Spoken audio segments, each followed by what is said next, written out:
দয়া করে কবর জিয়ারতের সঠিক পদ্ধতি জানাবেন। কবর জিয়ারতের সঠিক পদ্ধতি হলো ভাই, কবরস্থানের পাশে চলে যাবেন, হাত কিচ্ছু বাধা লাগবে না, যেমনে আছেন এমনি দাঁড়ায়া সালাম পেশ করবেন কবরবাসীকে। কিভাবে সালাম পেশ করবেন? সালামুন আলাইকুম দারা কওমিন মুমিনিন ওয়া ইন্না ইনশাআল্লাহু বিকুম লাহিকুন নাসআলুল্লাহ লানা ওয়া লাকুমুল আফিয়া আনতুম লানা সালাফ ওয়া নাহনু লাকুম তাবা। বিভিন্ন রকমের দোয়া হাদিসে আছে, যেই কোনো দোয়া পড়ে শুধু সালাম পেশ করলেই কবর জিয়ারত হয়ে যাবে।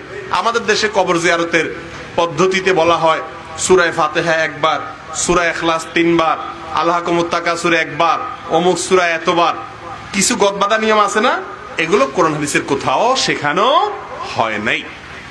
এক সময় আমাদের দেশের টাকা দিয়ে কবর জিয়ারত করানো হইতো, এখন হয় কিনা আমি জানি না, এখনো হয়। তো এইসব সিস্টেম হয়তো এই জন্য বানানো হয়েছে যাতে করে এটা সিন্ডিকেটের মধ্যে থাকে, যে সে যেন করতে না পারে। অথচ কবর জিয়ারতটা যে কেউ করতে পারে। সালাম পেশ করলে কি হয়ে যায়? কবর জিয়ারত। জিয়ারত মানে সাক্ষাৎ। জিয়ারত শব্দের অর্থ কি? কবরে যাওয়া, কবরবাসীর সাথে দেখা করা, সালাম দেওয়া, শান্তির দোয়া করা, আর শিক্ষা নিয়ে আসা যে উনি চলে গেছেন, আমাকেও এই জায়গাতে আসতে হবে। এটাই হলো কবর জিয়ারতের মূল উদ্দেশ্য। আমরা কবর জিয়ারত কেন করি? আমাদের দেশের প্রায় সব মানুষ মনে করে কবর জিয়ারত করতে হয় কবরবাসীর জন্য কিছু দেওয়ার জন্য। এটা ভুল। কবর জিয়ারত করবেন আপনার নিজের স্বার্থে।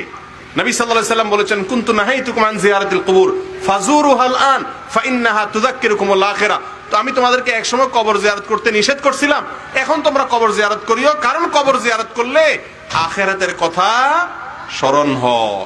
তাহলে কবর জিয়ারত যে করবে তার নিজের লাভে যাবে, পাশাপাশি মুর্দার জন্য দোয়া করবে, কিন্তু দোয়াটা মূল উদ্দেশ্য না। এখন আমরা জিয়ারত করে আসি, আখিরাতের কথা স্মরণ করতে কি হবে? পয়সা নিয়ে যে জিয়ারত করে ওর তো পয়সার কথা স্মরণ হবে, ঠিক না?